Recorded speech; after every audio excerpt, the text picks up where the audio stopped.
Hello, sports fans, and welcome back to another exciting episode of Inside Titan Sports. My name is Erik Kohler, and thanks for joining us.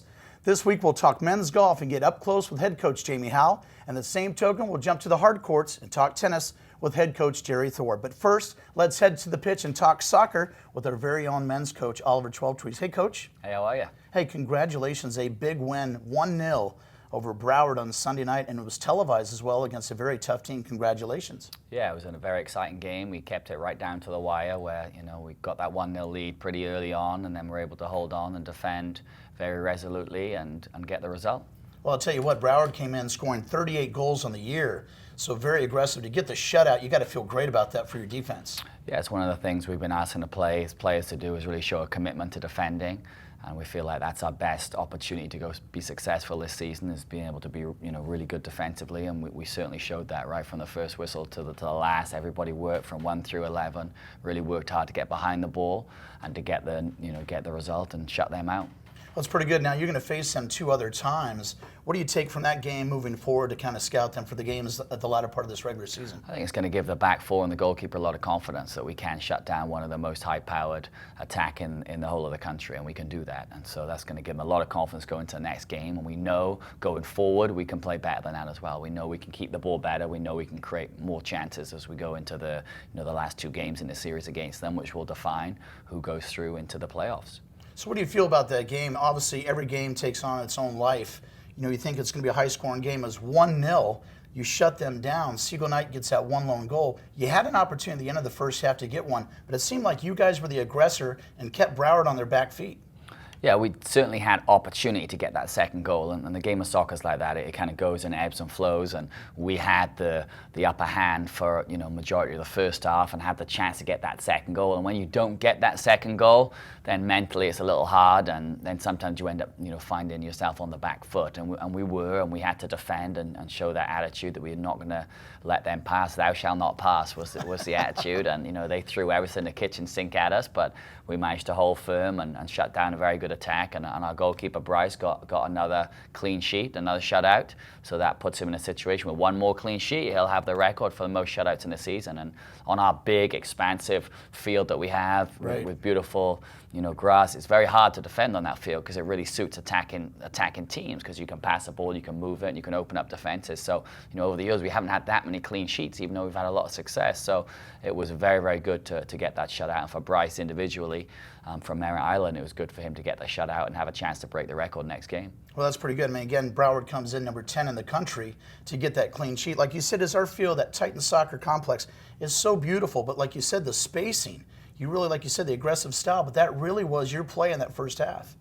Yeah, it was a fantastic goal, that Siegel scored. He's got that ability. He leads the team in shots, and he's got a cannon. Sometimes right. He's a little erratic with his shot, but he calmed. He took an extra touch and was able to just pass that ball in the corner to score that great game-winning goal. Now, Knight, he really is. You feel like he's one of the best ball strikers on your team. Is that correct? Yeah. So, I mean, what's that ball striking ability? Is it something natural? Can you teach that, or how does that go down? Obviously, it's years and years and hours of practice of being able to strike a ball well, but certainly he's got a natural ability to do it both feet. I haven't seen many players that have that kind of power and control with both feet. Usually players are predominantly 1 foot. Well, he can strike very, very similarly off both sides. Well, moving forward now, you have a big match Friday night at Daytona State College, 4 o'clock on the pitch up there. This is a big game to recap because they shut you out a couple of weeks back, 3-0. How do you scout these guys out going forward against Daytona State? Yeah, the boys have got a lot to look forward to that game. Certainly revenge is a bit of a motto. It was a poor performance from us overall up there, and we know we're going to put in a better performance than that. And they're leading the conference. They have 15 points. They're 5-1.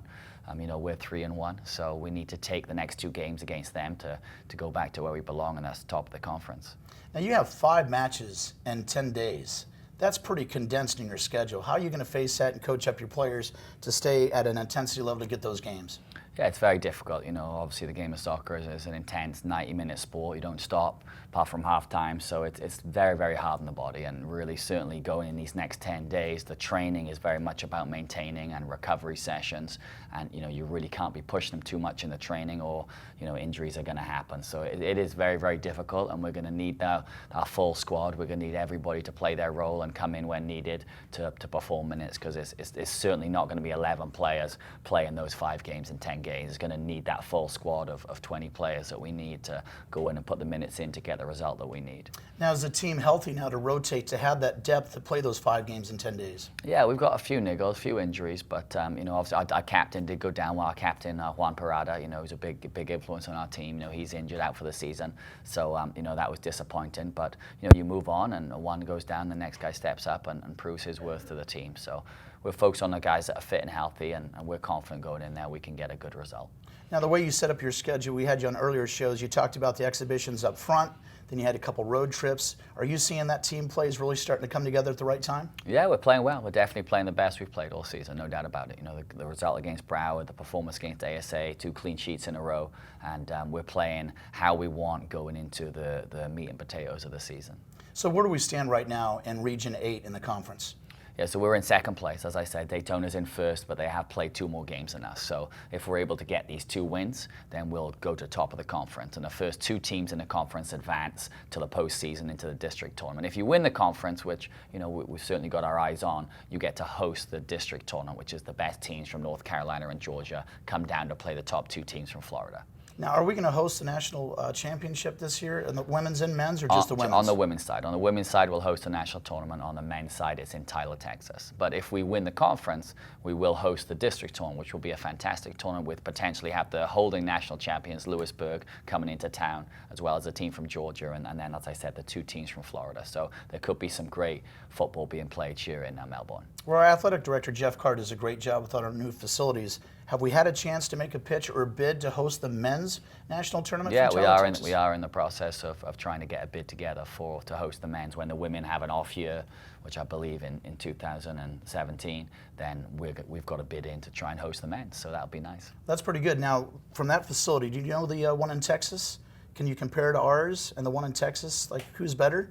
Yeah, it's not even close. Really? Ours is different level. Ours is different Yeah, level. I'll tell you what. ours is a lot better, yeah, for sure. They do have the opportunity of a turf field and a grass field at Right. Tyler, Texas, so that gives them the opportunity to play through bad conditions. But the drainage on our field is top notch, so you can play in as long as it's not lightning, you can play. What about seating capacity, though? Are they going to add more seats to get the bid in, or how's that going to work? No, I think it's good. We got a 3,000-seater stadium here, so having that ability to host. A lot of college coaches will come and watch the games, and then the local teams will usually bring some fans in as well. So I think our capacity is just about fine to host a big tournament like that. And we're going to be able to bring in some really, really good players, and the college coaches coming in to recruit and send players to the next level is a big part of it as well. So I know that's an exciting opportunity for Eastern Florida to host in the future. Well, I think it's great, Coach. I think you guys are peaking at the right time, and it was fun to call that game. It's great that you're getting some television time, as 4 of these games have been televised on WEFS. Yeah, and some, a lot of our younger players, a lot of our local players really standing out. Nate Grant from Melbourne, he's, secured a starting left back spot, and he's just been doing fantastically well in a new position. Usually he's a forward. And then Owen Torkowski, obviously another Melbourne high player, has done fantastically well. He stepped into the centre back position, and he's done really well there as well. So some of our young players are certainly Lewis Fogg as well, another a centre back who's doing well back there. So certainly some players have highlighted their ability to go on and play at the next level and get wins for us here.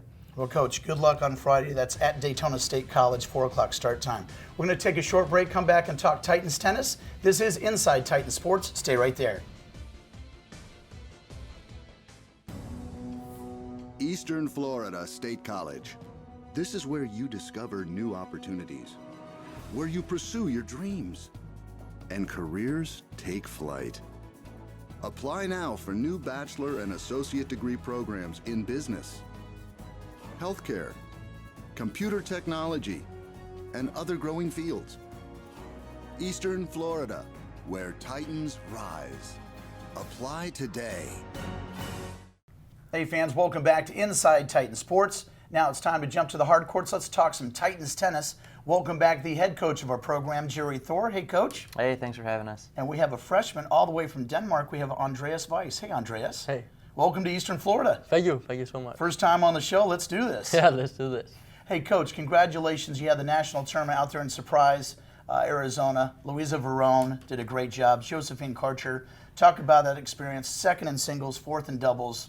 You got to be proud as a coach of that new program. Yeah, it's it's a little bit sad leaving the Sunshine State where we've got great tennis happening right here. But it's nice to take our region champions, both singles and doubles, out to Arizona and compete on the national stage. I always talk to the players about our kind of theme this year is Rise of the Titans, where we want to get the brand of Eastern Florida State out there, and it's just incredible to be able to compete for a national championship right away here in year 2. The players played great. Well, I think it's great, too, to see that brand of Eastern Florida. That's got to help you guys to get recruits like Andreas on the men's side. They start seeing that brand of Titans tennis is in the house. That's got to help you across the board. Yeah, absolutely. All the top tennis players want to come to Florida, and when they see that we're in the mix for national championships, just within the last week, a flood of emails from players interested in getting involved and joining what we're doing here. So it's great. We've got a few players that bought into that right away, and we continue to build from there. That's pretty cool. Andreas Wjes, I tell you what, you come from Denmark, a beautiful country, and there was a little stat I looked up for you that you were a great soccer player as well. You played on the national team, the under 14, and then you were a star tennis player too. So we got a good one in you. Yeah. I mean, I played soccer when I was younger. Like, my father was my coach. Okay. He was the team coach, and then I played for the best in my region, and then from there on you could move on to the national team. But I had to choose between tennis and soccer, and I didn't regret my choice yet. So. Well, I'll tell you what, that's tough, though. But we're lucky to have you. Now, how did you hear about Eastern Florida, and how did Coach Thor catch up with you to grab you to be a Titans tennis player? I mean, first of all, it has been a long way dream for me to play college tennis. And then through an agency called Athletes United States of America, they helped me out. I had some different offers to go here, but once Coach he showed his interest, I was like, we had a couple of Skype conversations, and we talked about more than just tennis and how I was as a person, and I was a team player, and he told me about this place, he showed me photos, he told how he wanted coaches, and I was just like, after the first conversation, I was actually sure I want to go here. So you had the hook. The hook was in you. Yeah, it was. That's pretty good. Now, had you ever been to the United States prior to coming here to Eastern Florida? I've lived here when I was younger with my family, actually, for 2.5 years. And, just outside Chicago. Okay. And then my father, he works a lot in the States, so we have been here for vacation plenty of times. Well, that's a good Scandinavian connection. I have a lot of ties. My family's from Sweden, right next door to Denmark, so it's great to have you. Now, Jerry, you're getting your name out there on the international stage there. I mean, kudos to you. How are you doing this? What's the secret? Yeah, you just establish a reputation for taking care of players, I think. And so no matter where you're at, I coached out in Kansas for 3 years and then up in New York, and now coming here to Florida, and just getting the word out that this is a place that really, Eastern Florida supports its student athletes and supports all its students. The resources here in academics, whether it's in the Writing Center or going to our brand new math lab, or now the incredible, science and health building that just got put up. I mean, it kind of sells itself in that regard. And, we get some of the top soccer players, I guess. Yeah, thanks for saving that after Coach Twelvetrees left, because we don't want to lose Andy. He's been a great player on the court for us, but an even better person. I can't tell you how many instructors and people on campus come up to me and say, "I have met your Danish player, Andy," and nice. and what a great kid. And so that's the type of person that we like to have in our program. So Andy, now you're part of Eastern Florida. This is pretty cool. This is historical for you. This is the first year of men's tennis. Yeah. You're part of that start of the foundation. Yeah, I mean, that's also amazing. That was one of the things when I talked to Coach, because he was like, "Hey Andy, we're a brand new team. Like, we're just gonna go out there and fight as much as we can. And I mean, I want to build up like a team. Like, I want to start this off like as good as we can. And I definitely think we're on the right way. I mean, there's places for improvements, but we just had a great weekend in Georgia where we showed off some really good results. We were the only JUCO there, and even though we did a really good job. So that was the Grizzly Open that you guys played in Gwinnett, Georgia. Talk about that event. Is that an invitational? Was it a one-day event, Coach? What was that all about up there at the Grizzly Open? Yeah, we were lucky to get an invite to that. It's a 14-team invitational that spans 3 days. And they kind of try to collect the top teams in the Southeast. And Georgia Gwinnett hosts it. They're #1 in the nation in NAIA. They've won 3 straight national championships. And they kind of, reached out to me and said they'd love to start establishing a relationship to see if if we ever have to send some players onto the next level, they're definitely interested. So I couldn't be happier for the guys to go up there and represent well. They cheered for each other the whole time. They really showed good team spirit, and that's what really like to see. Now, there's an inside story about that. There's something funny of how you guys cheer on each other. Can you shed a little light on something that for our viewers? No, but I mean, from Denmark, where I'm from, like tennis is like a silent sport. When like my mom and dad, they clap when I play, but that's almost it. And then I came here to college tennis, and people they scream after every point. And the first month, I was so surprised. And then we're all freshmen, so we didn't know. So now we're probably the most crazy team out there cheering for each other. So that's pretty good. So you went from just a silent tennis thing over there, and now you're here. It's exactly, like yeah. We got a lot of different screams, like too big. We scream that every time we win a good point. That's pretty cool. Stuff like that, yeah. And I see on the team you have so many different players from different parts of the country and parts of the world. Do you guys all get along from all coming different cultures? It's almost like a cruise ship seeing all these different flavors. Yeah. I mean, we do come along like really good.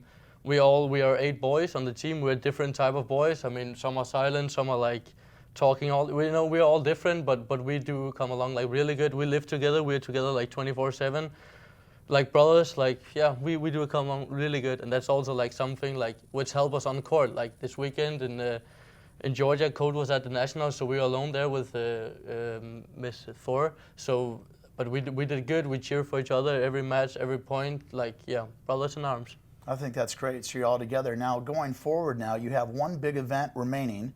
I think it's the Bethune-Cookman College Invitational. Both the men's and the women's programs are going to compete. Talk about that a little bit, Coach, of what that is for your final fall event. That's another top event. Really, we want to be testing our players in the fall, and there's no better test than going up against some NCAA Division I teams or some of the top NAIA teams in our state. And even at the D2 level, we've got the top D2 programs. So we're building one of the top men's programs, and even our women now are firing on all cylinders. And so that's a final test at the end of October to keep the players working hard, and then we're going to take that right to the off season and get better from that. That's pretty good. Real quick question: who is your favorite athlete? It's probably Roger Federer. Yeah, that's a good one. Yeah, he's just so sympathetic. He's elegant. He's everything I want to be. That's pretty good. Now, are your parents gonna have a chance to come over and see you here in the Melbourne campus? They're gonna come in the season in spring and cheer for us. So they're gonna come here. Definitely. I think that's great. Well, listen, man. Welcome to Eastern Florida. Thank you. Good luck the rest of the way, Coach. Doing a great job, man. Congratulations to your 2 ladies out there in Surprise, Arizona, getting that brand at Eastern Florida. That's first class. Thank you. We're going to take a short break, come back and talk men's golf with head coach Jaime Howell. This is Inside Titan Sports.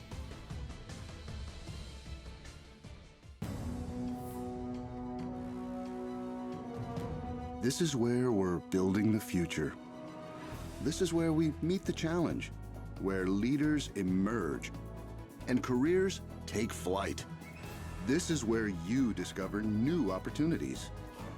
Choose to stand where excellence lives, where titans rise. Eastern Florida State College.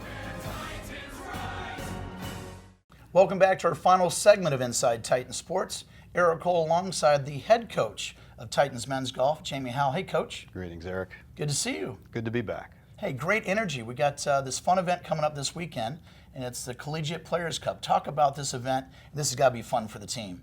It is. It's one that the players from both our team and Florida Tech have embraced over the past 5 years. Coach Saltmarsh and myself got together some years back and tried to come up with an annual event between Florida Tech and us. And it turned into the Collegiate Players Cup. Every year we have our version of our own little Ryder Cup event. This year it's Florida Tech's turn to host, and we'll be at Durand this coming Saturday and Sunday. Oh, that's pretty good. So it's all set up the same way, Ryder Cup. This is a great way to have interactions of Florida Tech against your Eastern Florida men's golf team. Little different format too. We play match play. The bulk of all of our events are medal play, where it's all score. We're here, it's hole by hole, just like the Ryder Cup we saw a couple weeks ago. Saturday morning we'll be playing alternate shots, foursomes, and we'll have 4 matches. In the afternoon we'll be playing 4-ball, best ball between 2 partners. Again, 4 more matches. And then Sunday at 1 o'clock we'll have 9 singles matches, teeing off about 1:15. Oh, that's pretty exciting. So can we see the trophy that you guys are playing for? You brought it in studio. This looks... Absolutely. We have the good fortune to hold it right now. Last year's matches were halved, and the year before that our team came out on top. So it's been in Eastern Florida State College's possession for the last year. I like it. So how many years in running is this Collegiate Players Cup? This will be our 6th year. So you guys just got together. You have a good relationship with Florida Tech's coach to come together for something to have some interaction with both squads. As much as we're 2 different programs, Florida Tech is NCAA Division II and we're NJCAA, we're both on the same page with what we're trying to do with young folks. We're looking to develop them. We've had a number of our players play for Florida Tech through the years. All of our sports have probably had some folks transfer over there. It's a marvelous college, and we do everything we can to develop these young folks, and having some good competition with them is only healthy. Now, is there a time that you've competed for maybe the same player locally? There's been a few events where Coach Saltmarsh and I looked across the fairway and we're looking at the same player, absolutely. So how does that go down? You respect one another's turf. We've always been very upfront. If we're looking at somebody, hey, here's a young man that I'm looking at, or here's somebody down the road that we're taking a good hard look at. You don't step on anybody's toes, but at the very least, you're just honest about it. I think that's good transparency. Never can do you wrong. Absolutely. Let's talk about the team. Brad Bowden obviously seems like the team leader for Eastern Florida men's golf. Talk about him and then some other players that are really stepping up to their role. Brad's played the best up to date. He won the first event back at Wallace State, finished 3rd in Bruton a couple weeks ago. Very quiet person, very reserved, leads by example, not one to say a whole lot, lets his golf clubs and the score do the talking for him. And at the same time, the guys on the team recognize, he's been playing very well. It's a good rounded bunch, but for the most part, your scores kind of determine where your pecking order. Well, right now, obviously, you're coaching up. You have individuals, but then you work collectively as a team. How do you address that as a coach? Because when you're out there on the course, it's just you on the course. But at the end of the day, you got to put all those scores together for the team play. The bulk of my job is before we get to the tournament, how we practice at the Golf Academy up in Cocoa, when we visit the local facilities here in the county, everything we do to prepare for the event. That's when I do the bulk of my work, because when we get to the tournament, the idea is the guys, here's the game you have, here's our game plan to approach this golf course, and here's how we're going to go about our business. After we played a round or two, if we need to adjust, we'll discuss it. We'll meet and go over some stats, go over where we did well, what we could do better, and figure out what we need to adjust, if anything. My main job for them is keeping their feet on the floor when we compete. Again, like different from the other sports, we need to be on an even keel. Can't get too high, can't get too low, and for the most part, that's my task right there. Keep them going forward. So you need balance. Now, speaking of balance, you have some support. Talk about some of the coaches or support staff you have for men's golf. Through the years, I've tried to make it where some of our former players came back. That's nice. Maybe they've graduated from college. A number of them have dabbled in the professional world. They're looking to get their feet wet there, and they still want to play and practice and compete, and yet they want to give back to the program. So I've had a number of former players come back. This year, we had a young man, I believe he graduated in 2011, Justin Callanquin. And actually, after he graduated from us, played for Florida Tech for 2 more years. So Justin's our newest assistant coach. I also have a volunteer assistant, Jerome Smith. Jerome's a local gentleman, just big fan of golf, came out to the Golf Academy quite a bit to be involved with our junior hour and our players. And he was forever asking, what can I do to help? And one day I thought, you know what, I can make this official for him, so he's a volunteer assistant for us. So that's pretty good, because, I tell you, it takes a lot to coach. And for all these years, Coach, we're lucky to have you as our Titans head coach. Now, looking forward, you've been invited to a very special event over in the Orlando area, and I believe it's at Rio Pinar. Talk about that for Rollins College. Yeah, Rollins hosts an event each year. It used to be called the Tar Invitational. I believe the name's now called the McDonough Cup, and it's in recognition of some donors for Rollins College. It's a huge NCAA Division II event. I believe we are the 18th team competing in it. We'll be the only junior college in the field this year. We're in the deep end of the pool. Some of the best talent in NCAA Division II golf will be at Rollins on October 31st and November 1st. So it's a marvelous test for the guys. And at the same time, not get them playing out of their own element, but just paying attention to Rio Pinar. Rio Pinar is a marvelous golf course. Many years ago, hosting the Citrus Classic, the forerunner to the Arnold Palmer Invitational. Terrific test, good field, just incredible experience for the guys and good competition. I look forward to seeing you, because I actually have my house right on that golf course, so I'll be out there supporting you guys. Make sure you wear blue and white. I like your style. Now let's talk about something in passing the golf world. You're a big golfer, a long time. It's been a big part of your life. The passing of Arnold Palmer, truly an American legend. What are your thoughts and looking back at the life of Arnold Palmer? When you start talking about legends, the numbers are fewer and fewer. If you watched all that the Golf Channel telecast about his life and times, never once did you hear anybody relate anything but a positive remembrance of the man. I only met him one time in passing, and everything you hear about, he looked you in the eye, shook your hand, made you feel like you were the only person there. It was right on the money. It was just a passing moment at a junior tournament when I was 17 years old. And I just remember shaking hands with the man. You know, that was it. You were shaking hands with the man. And you knew that, and it was one of those moments where if you just grasped what Arnold Palmer was all about, you took that with you the rest of your life, because he commanded respect, and at the same time, he didn't demand anything more out of you than he gave of himself. Yeah, I mean, the king, I tell you, I got to meet him at Alworth when I was a T announcer for the ICI, and he talked to the kids after one of the dinners, and just, he's the guy that, you know, you knew that he had that presence, but he just was just a regular, normal person. He just didn't have any air to him. It's just, what you see is what you got, and I think that the sporting world is going to miss that legend for a long time. We could use more like him. I'll tell you what, but you're looking forward to now. This is the end of the fall season, so talk about some of the fun stuff your kids do during the off season. They, you know, off the golf course, these kids got to have some fun except for golf. What do they do? Well, I know we have 2 young men on the team from France. I just attended the first American football game this past weekend over at UCF. Oh. And you know, their stories of that were enlightening. They got to experience college football. We finish up at Central Alabama the second week of November, and we have to finish our fall season by November the 15th. So I'll back way off after that event. We have one day, we call it Retro Day. We play the Monday of Thanksgiving week. I have the guys play with older equipment where the youngest set of clubs are from the mid-'80s and the oldest stuff is from the 1940s. So they play with the golf clubs that Arnold Palmer played with in his heyday. Little cross training. Wooden-headed drivers, small irons, crummy golf balls that, you know, don't feel anything like today's, and, you know, they'll use it, and for the most part, just to hear their description of what it feels like and how it works, it's worth its weight in gold. So it's a fun day for them, but it's also a day they can appreciate how far the game has come. Well, I think that's pretty neat that you're doing something like that. I wonder how that ball flies. All over the place. Nothing like today's golf ball. Well, I'll tell you what, Coach, we'll always appreciate your energy. Good luck this weekend. Thank you. Retain the cup, and you're always welcome back on the show. Appreciate you having us. Thank you much. That's all the time we have for Inside Titan Sports. Catch us every Thursday night right here on WEFS. Anything and everything for Titan Athletics, visit us at EFSCTitans.com. For our producer, Rob Landers, I'm Erik Kohler saying so long. And remember, Eastern Florida, where Titans rise.